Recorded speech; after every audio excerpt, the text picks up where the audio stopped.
I made a game, and it sucked. My name is Dallas, aka Inferness, and welcome back to TheTekkitRealm. I made a video game, and it didn't turn out too good. In 2021, I came up with an idea. Well, actually, it was 2020. I came up with an idea that was going to be kind of like a YouTube type of game simulator, but it was going to be bigger than just that. It was going to be something even better than YouTube that could evolve. And the game itself was going to be called TubeX. It was going to include an actual learning algorithm. It was going to include player customization. You can actually upload real videos. It was going to be the cutting edge next best tuber simulator, except actually good.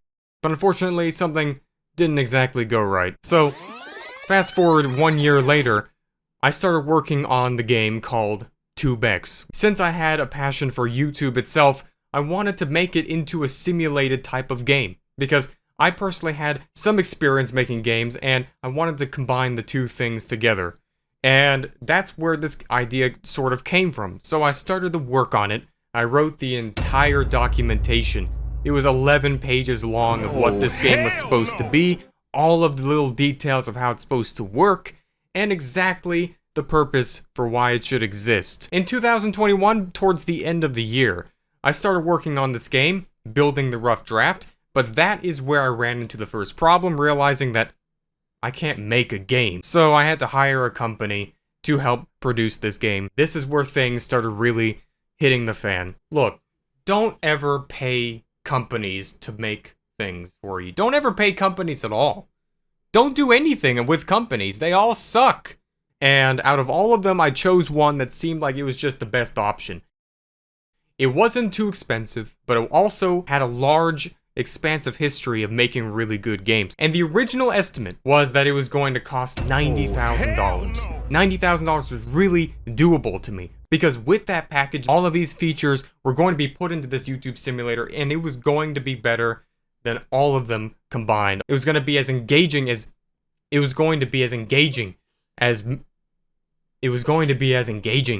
Tuber Simulator, is going to be as addictive as Make It Rain. So I agreed with this game studio to make this game a reality for that set budget. And then from that point on, they started making the game. The first thing that happened right after that was that we changed the game to 2-bit as the name. For various reasons, it was decided that that name could have been interpreted a little bit differently. It just so happened that only like a few months into the progress of making this game, things started really going downhill very, very quick. Now, the artwork of the game was made beforehand, and it was really nice. But the actual game itself started running into a whole lot of problems. Problems such as the game not featuring any of the actual features that I asked for. The very visualization of it was supposed to be a 2D type of world where you'd start out in a single house, in a single room, and you would just swipe the screen, like a simple swiping game. You would see the next place, which was a house. You could swipe to the next house, you could purchase new properties like that, and then you could swipe again to see the screen, which would have your profile and all of your videos, which is where the simulation would happen. All of that was wiped away, and the developers decided to go a different route. Without really my actual knowledge or permission, to instead make this like a Sim City type game and completely expand it into some world view of like this virtual city, which is not what I asked for. Instead of just having a swipe-based thing where you can see different houses that you can buy, of course, as you gain money in the game, the virtual money, and as you progress to becoming more popular on this YouTube simulator, instead of that, it's gonna just be this huge selection of 3 houses on this city, which doesn't really make too much sense to me. This is just a little example of what the gameplay was in the very beginning. For the very earliest stages, it was pretty much normal, pretty much to be expected, and then compared to the very end. So, not too much of an actual change. Even the music wasn't made by them. And the gameplay was just very, very clunky, and obviously not polished, because so much work was put into all these other things that I did not ask for. And from that point on, things only really started getting even worse. The bugs the glitches, and the unbelievable things that just simply would never seem to work out. Almost every single aspect of the game, in terms of its visual style, in terms of its actual layout, was deviated without my permission, without my knowledge, and without pretty much anything.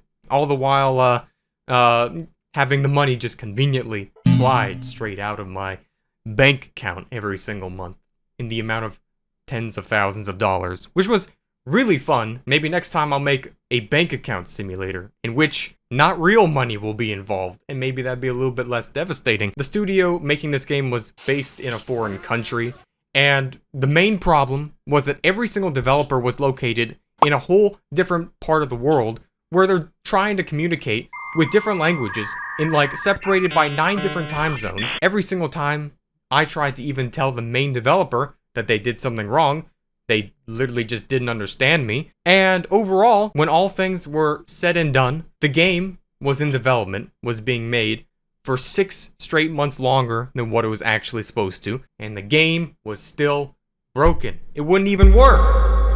This was after I had actually already spent more than the budget. The very algorithm of the game wasn't working. You couldn't even gain followers. The animations were completely broken. The game wouldn't even let you log in more than 50% of the time. So I had to pay for another contract with this studio, which would be $40,000 more just to fix the problems which they made, which was really great. And that took another 3.5 months to make. To their credit, they did fix a lot of the problems. But the game itself, in terms of its errors, glitches, bugs, mess-ups, was basically untouched and remained the same. 2-Bit was then published to the App Store, where it was then publicized, and I made a whole video on it. It was my first ever game. I even started a whole company, legally, just for the sake of this game being made. 2 months after this game got published, 2-Bit to the App Store. 2-Bit. The social media tycoon. And the artwork, by the way, was all made by me, because they wouldn't even do that. The game was then shut down, because the studio that I paid to make the game was still paying some like $100 a month fee to host it, and they just straight up deleted the game. They just stopped paying for it without telling me or giving me any reason. So the 20,000 people that already had made accounts, who already downloaded this game, started making progress, growing their accounts, and actually even putting real money with in-app purchases into this game. All of that gone overnight. So I had to personally retrieve the game by manually contacting the service company hosting it, and then having it be transferred to me, a process that took another 3 months. This game was offline for 3 months, and I paid $140,000 for it, for a game that didn't work. And the reviews themselves could obviously reflect the reality of the situation, and you could not play this game at all. But either way, it was published. It was published not only to Google Play, but to the App Store, which is kind of ironic, considering Apple tried to kill my channel. That's a funny story. And have you even tried making a game and publishing it to the App Store? Apple is literally right behind Microsoft on the top shit tier list. Apparently when it comes to companies and a whole lot of other things, the shittier it is, the more money it has. So maybe this game is a brilliant idea. And only after almost 2 straight years, $140,000 spent out of my own pocket to make this game, endless amounts of errors, endless amounts of my requests being ignored, 2-Bit has finally been published. And it's been updated. The game algorithm itself learns from your actions, and you can compete against virtual other YouTubers, and also, of course, the real other players playing the game, and you can actually log in, which is a little bit of an improvement. Because the game went through all of these issues, and because I basically went completely bankrupt trying to pay for everything. Obviously, the reviews being very bad are 100% understandable, and even still to this very day, the game itself is nowhere near what I envisioned for it. But I still do believe that 2-Bit has potential. It's a free game on the App Store. So much effort, so much frustration. I've literally aged 15 years in the last 2 years trying to make this thing real. And even though I have to cry myself to sleep every night with my wallet, all I can say is I'm at least appreciative to all the people that have already downloaded the game. Thank you so much for being patient.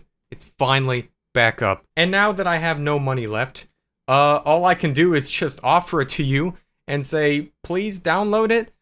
Like, I know it's not that good. Like, I'm sorry. Just please give it a chance. Please. I know if it's not fun, then I get it. But just try it, okay? And that's all I can really say. Like, honestly, I always wanted to be a game developer, and it's really just the best that I could have done. And honestly, I really still believe sometime in the future it could be something really big, something better, something that you will want to enjoy. Thanks for watching. My name is Dallas, aka Inferness. I'll see you on the Tubit. Goodbye.